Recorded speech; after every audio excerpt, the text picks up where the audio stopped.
ये कैसी सियासत है हमारे मुल्क पे हावी, जहां एक इंसान दूसरे इंसान से नफरत कर रहा है। इस वक्त हमारे साथ बातचीत करने के लिए पूर्व विधायक सह बंगाल की सह प्रभारी, इसके साथ ही राष्ट्रीय सचिव अंबा प्रसाद मौजूद है। बातचीत करते हैं कि अंबा जी, झारखंड में मंत्री हफीजुल हसन ने जो बयान दिया है कि शरीयत वो दिल पे रखते हैं और संविधान को हाथ में, इसको कांग्रेस किस रूप में ले रही है?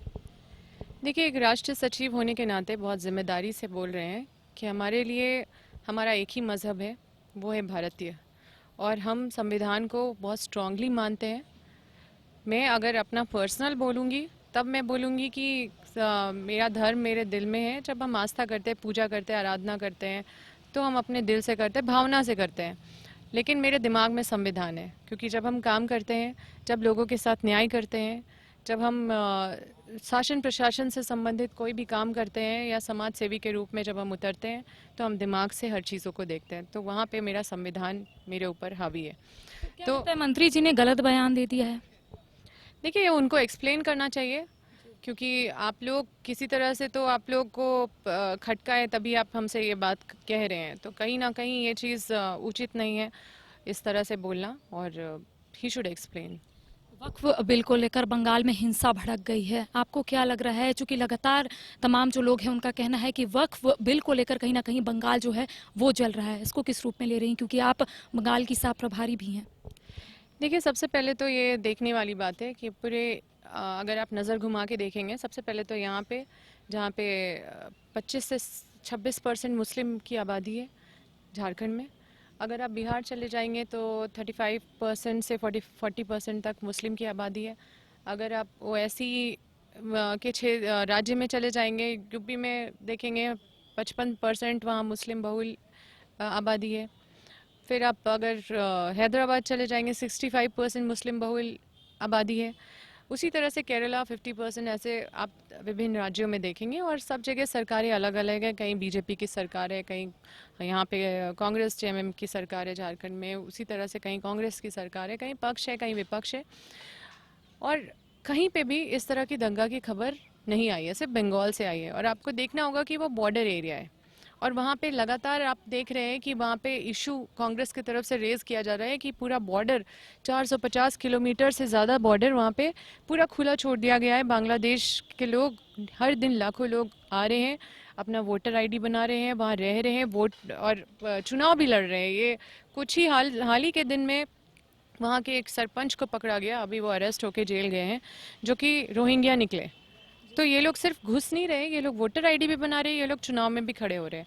और इतना ही नहीं, अभी जो दंगा हुआ है वहाँ पे, जो हमने पता किया वहाँ पे लोगों से, कि वहाँ पे जो बांग्लादेशी जो मुहाहिदीन है होते हैं, या आईएसआई होते हैं, या फिर जो सिमी है, या फिर जो स्निफर सेल है, कुछ बांग्लादेशी मुस्लिम उग्रवादी संगठन भी है, उनके लिए ये सेफ इलाका हो गया है, सेफ जोन हो गया है। और ये लोग वहाँ पे हर तरह का चीज़ को, मतलब इनको पॉलिटिकली इस्तेमाल भी किया जा रहा है वहाँ के अभी वर्तमान सरकार से, जो मुझे कुछ दिन में जो प्रतीत हुआ है। और निश्चित रूप से इससे मुस्लिम हिंदू दोनों का ही नुकसान हो रहा है, और ये हमारे नेशनल सिक्योरिटी के अगेंस्ट है। हमारे देश को भी नुकसान, भारी नुकसान है, और हमारे झारखंड बिहार में भी लोग घुस चुके हैं। तो इस तरह के चीज़ों को रोकने का मतलब जिम्मेदारी केंद्र सरकार का है सबसे। हम तो टीएमसी को गलत बोल रहे, लेकिन उससे भी ज़्यादा गलत है ये बीजेपी में जो सेंट्रल जो गवर्नमेंट है, उनका जिम्मेदारी है नेशनल सिक्योरिटी इंश्योर करना। आप बड़ी बड़ी बात बोलते हैं, हम देश के सुरक्षा की बात बोलते हैं, यहाँ वहाँ की बात बोलते हैं, लेकिन इतना लंबा 450 किलोमीटर से ज़्यादा बॉर्डर खुला है, और लोग आना जाना कर रहे हैं, और आराम से कुछ भी, मतलब इनको यहाँ पे मतलब बंगाल में अपना वोटर आईडी बना रहे हैं, तो हम, वो तो गलत है ही। और दंगा तो उनके द्वारा कराया जा रहा है, इन लोगों को पाल के रखे हुए हैं, और इसी तरह सारे चीज़ों में इनका यूज़ किया जाता है। तो वहाँ पे हिंदू भी दुखी है, मुस्लिम भी दुखी है। और ये निश्चित रूप से इस पर जब तक इन चीज़ों को नहीं देखा जाएगा, तब तक ये बहुत सैड अफेयर है, सबसे बुरा हाल है। अच्छा, बंगाल जल रहा है, आपको क्या लगता है कि बंगाल की जो सीएम है ममता बनर्जी, क्या चीज़ों को, स्थिति को वो कंट्रोल कर पा रही हैं?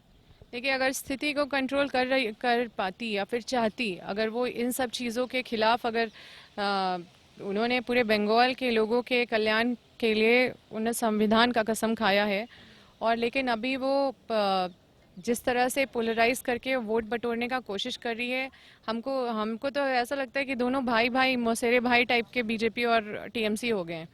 ये वहाँ पे उन लोगों को यूज़ करके वहाँ पे दंगा करवा रही है और हमारे मतलब देश के लोग बदनाम हो रहे हैं।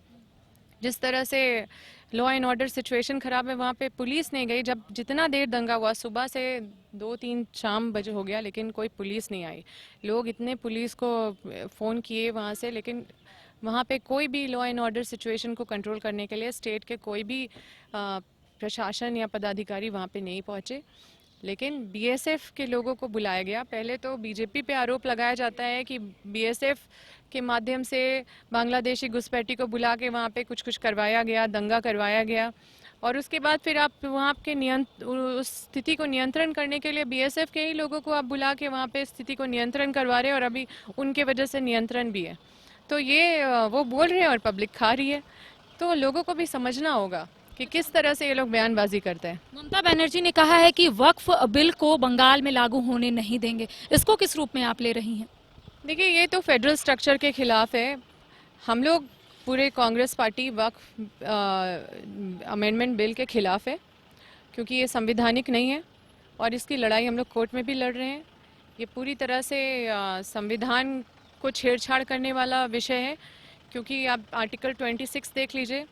कोई भी रिलीजन को अधिकार है अपने रिलीजियस चीज़ों का मैनेजमेंट करने का, लेकिन इन सब चीज़ों को छेड़छाड़ किया गया है।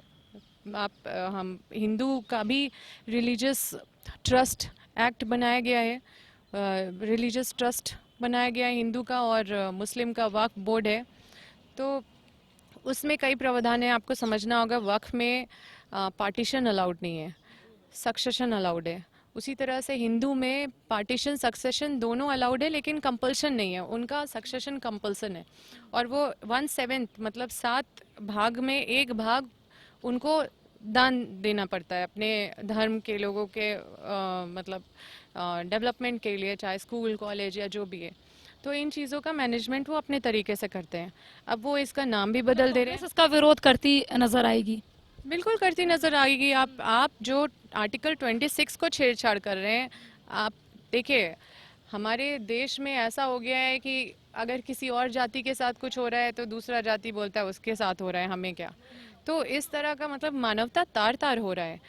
हमारा देश ऐसा होना चाहिए कि अगर मुस्लिम के साथ गलत हो रहा है तो हिंदू भी बोले गलत हो रहा है, और हिंदू के साथ गलत हो रहा है तो मुस्लिम भी को भी बोलना चाहिए कि गलत हो रहा है। तो अगर संविधान के साथ छेड़छाड़ करके किसी के धार्मिक चीज़ों आस्था पे अगर चोट पहुंचाया जा रहा है, अधिकारी लोग के पास छोड़ दिया जा रहा है दौड़ने के लिए कि आप अब 300 साल पुराना अब इतिहास निकालेंगे और वक्फ में दिखाएंगे कि वो उसका पेपर दिखाओ, उसका पेपर दिखाओ, इन लोगों को परेशान करेंगे। कितना ज़मीन का कितना सारा मामला निष्पादन होता है इतना जल्दी। 4 पीढ़ी बीत जाते हैं, उसके बाद फिर जाके ज़मीन का निष्पादन किसी को न्याय मिल पाता है, किसी को नहीं मिल पाता है। अगर ये रिलीजियस, क्योंकि वक्फ बोर्ड से हिंदू को कोई लेना देना नहीं है, उससे हिंदू का कोई फ़ायदा नहीं है। ये अमेंडमेंट करके मुस्लिम का भी फ़ायदा नहीं है, हिंदू का भी फ़ायदा नहीं है। फ़ायदा किसका है ये सोचना पड़ेगा। तो ये सारा प्रॉपर्टी जो है, ये सरकार कभी भी बोल सकती है कि ये मेरा है, और आप सरकारी लोगों को लगा दिए तो वो सरकार के पक्ष में ज़्यादा रहेंगे। कितने कमिश्नर है, कितने सारे केसेस पेंडिंग है, वो कितना के लोग दौड़ते रहेंगे। तो कई चीज़ें हैं, कई त्रुटियाँ। आप नाम बदल दिए और नॉन मुस्लिम लोगों को उसमें ऐसा मेंबर बना रहे हैं। हमारे कोई भी हिंदू बोर्ड में दुबे ने तो सवाल भी उठाया। उनका कहना है कि देवघर में भी तो हफीजुल हसन मेंबर है, तो ऐसे में इसमें अगर मेंबर रह जाएगा तो क्या गलती है? देखिए, ये क्या एकदम जोक है। आप देख लीजिए, कोई भी हिंदू बोर्ड, तिरुपति बोर्ड हो या कई बोर्ड है, कहीं पे भी नॉन हिंदू नहीं है। ठीक है, एज अ जनप्रतिनिधि जो ऑटोमेटिकली जो चीज़ हो जाता है वो चीज़ होता है। जैसे हम अध्यक्ष बन जाते हैं अपने क्षेत्र में, जितने भी कुछ कॉलेज नोटिफाई किए गए हैं कि विधायक वहाँ का अध्यक्ष होगा, तो हम हो जाते हैं तो अध्यक्ष हो जाते हैं, या फिर जो विधायक होता है वो अध्यक्ष हो जाता है। वो ऑटोमेटिकली, उसका अपॉइंटमेंट नहीं होता है।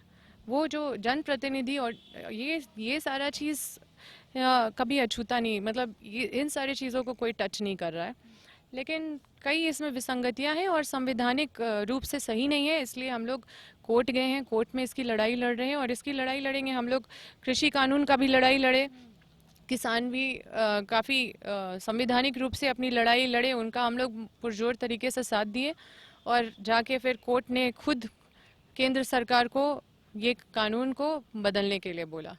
ठीक उसी तरह से हम इसकी भी लड़ाई लड़ेंगे और वक्फ बोर्ड के खिलाफ हम लोग सब प्रोटेस्ट कर रहे हैं। उन तमाम लोगों को क्या संदेश दीजिएगा जिस तरीके से आप देख रहे हैं कि धर्म को लेकर कहीं ना कहीं भ्रम जो है वो फैलाने की कोशिश की जा रही है, उन लोगों को क्या संदेश रहेगा अंबा प्रसाद की तरफ से? देखिए, anti Hindu, anti Muslim, anti Adivasi, anti ये, एंटी वो, इस तरह के मेंटालिटी हमारे देश को तोड़ने का काम कर रहे हैं। हमारे देश का एकता, अखंडता, प्रभुता और जो धर्म संहति को छूने का काम कर रहे हैं, ठेस पहुंचाने का काम कर रहे हैं। ऐसे लोगों पे केंद्र सरकार की एजेंसी हो या राज्य सरकार की एजेंसी हो, उनको सख्त से सख्त कार्रवाई करनी चाहिए ताकि हमारा देश एक मिसाल बने पूरे विश्व में कि इस तरह से जाति के आधार पे या धर्म के आधार पे कोई भी अगर किसी को अत्याचार करता है तो उसको बख्शा नहीं जाता है। निश्चित रूप से इन लोगों के लिए मेरा यही संदेश होगा। देखिए, मानवता तार तार हो रहा है और धर्म के नाम पे, धर्म के आड़ पे लोग धार्मिक नहीं अधर्मता दिखा रहे हैं। तो ऐसा हो जा रहा है आजकल, तो ऐसा देखने को मिलता है कि एक जाति में कुछ होता है तो दूसरे जाति को उतना मतलब नहीं रहता है। मतलब जाति में लोग इतना बट गए हैं। हाँ, लेकिन अगर एंटी मुस्लिम है इसलिए सब इकट्ठा हो जाते हैं, एंटी हिंदू है इसलिए उन चीज़ों पे अपने जो नफरत है उसकी वजह से लोग आ रहे हैं, मानवता की वजह से नहीं आ रहे। तो अपने अंदर चीज़ों को ठीक करने की ज़रूरत है। हम लोग अपने धर्म का प्रचारक बने अपने संस्कार से, ना कि अपने शक्ति प्रदर्शन से, ना कि दूसरे को दबा के अत्याचार करके। और मुझे कोई फ़र्क नहीं पड़ता है, मैं किसी को ठेस ज़रूर पहुंचेगा मेरा बात सुन के। लोग अलग अलग मेंटालिटी के होते हैं, लेकिन मुझे इन सब चीज़ों पे बिल्कुल राजनीति करने का कोई मतलब नहीं है, जिसको उससे मुझे कोई फ़र्क नहीं पड़ता है। आप मेरे बारे में जो भी समझे, लेकिन मुझे लगता है कि जो जितना मैं समाज में देखती हूँ, नफ़रत हम लोग को खा रहा है। आप नफ़रत करेंगे, फिर कल हम नफ़रत करेंगे, फिर कल वो नफ़रत करेंगे, और ये किसी को अधिकार नहीं है। कोई बोलता है कि हिंदू प्रधानमंत्री हैं इसलिए हिंदू के प्रॉपर्टी को और हिंदू के लोगों को मतलब अत्याचार करेंगे, कुछ रिलीजन ऐसे करके उकसाने का कोशिश कुछ बीजेपी के लोग ही कर रहे हैं। तो क्या मतलब ये लोग ये बताना चाह रहे हैं कि अगर क्रिश्चियन के लोग होंगे तो चर्च तोड़ देंगे, ये तोड़ देंगे। ये पॉलिटिकल कल्चर नहीं है हमारे देश का। ये हमारा, ना ही ये पब्लिक से इस तरह की उम्मीद है, ना ही कोई पॉलिटिकल पार्टी से इस तरह की उम्मीद है। और जिस तरह से बंगाल में हो रहा है चीज़ें, वो बहुत ज़्यादा दुखद है। वहाँ पे आप देखिए कि पूरी तरह से लॉ एंड ऑर्डर को कंट्रोल नहीं करके, और ये भी कहा जा रहा है कि लॉ एंड ऑर्डर पूरे तरीके से खत्म हो गया है, वहां पर एक आखिरी विकल्प है राष्ट्रपति शासन। आप इसको किस रूप में ले रही हैं? क्या लगता है वहां पर राष्ट्रपति शासन ही आखिरी विकल्प है? देखिए, सबसे पहले तो मंशा, क्योंकि केंद्र सरकार का मंशा ही नहीं सही है। अभी देखिए, वक्फ अमेंडमेंट में दिखाया जा रहा है कि एक भूत को मारने का कोशिश कर रहे हैं, लेकिन वो उससे भी बड़ा भूत बना रहे हैं लोगों के लिए। मतलब ये ऐसा तो नहीं कि एक गुंडा को मारने का दिखावा कर रहे हैं कि हम एक गुंडा को मार रहे हैं और उससे भी बड़ा गुंडा खड़ा कर रहे हैं। तो आप तो किसको फ़ायदा पहुंचा रहे हैं ये वक्फ अमेंडमेंट के लिए? ये वक्फ बोर्ड बना था ताकि मुस्लिम लोगों का जो रिलीजियस वो जो अपने 1/7 मतलब 7 भाग में अगर प्रॉपर्टी बंटता है, वो एक पोर्शन वो दान करते हैं। तो वो चीज़ को मैनेजमेंट करने के लिए वो लोग अपना नियम बनाए, और ये 14वीं सदी से चल रहा है। उसको छेड़छाड़ आप कर रहे हैं अभी और उसका नाम बदल रहे हैं, तो ये तो दिखा रहा है आपका मंशा। आप पहले मंशा जो है वो चीज़ ठीक नहीं रहेगा तो हम क्या इनसे उम्मीद करेंगे?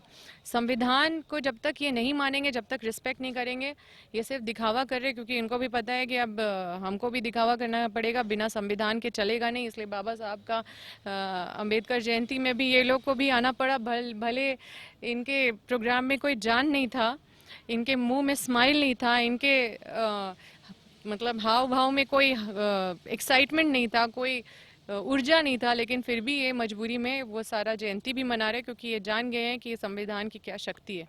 और हम लोग संविधान को बिल्कुल अपने देश में कमज़ोर नहीं होने देंगे। किसी के साथ भी गलत होगा, चाहे वो हिंदू, मुस्लिम, सिख, ईसाई कोई भी होगा, हम लोग उसके लिए खड़े होंगे और संविधान से छेड़छाड़ अगर कहीं भी होगा किसी के ऊपर भी, तो हम लोग वहाँ पे लड़ाई लड़ेंगे। तो देखिए, इस वक्त हमारे साथ कांग्रेस की राष्ट्रीय सचिव अंबा प्रसाद मौजूद थी। झारखंड के कई मुद्दों को लेकर हमने चर्चा की। इसके साथ ही बंगाल में जिस तरीके से हिंसा भड़की है, इसको भी लेकर हमने इनके साथ चर्चा की। इन्होंने क्या कुछ कहा आपने सुना। फिलहाल कैमरा सहयोगी राजवल्लभ के साथ करिश्मा सिन्हा, न्यूज़ बाइस्कोप, रांची।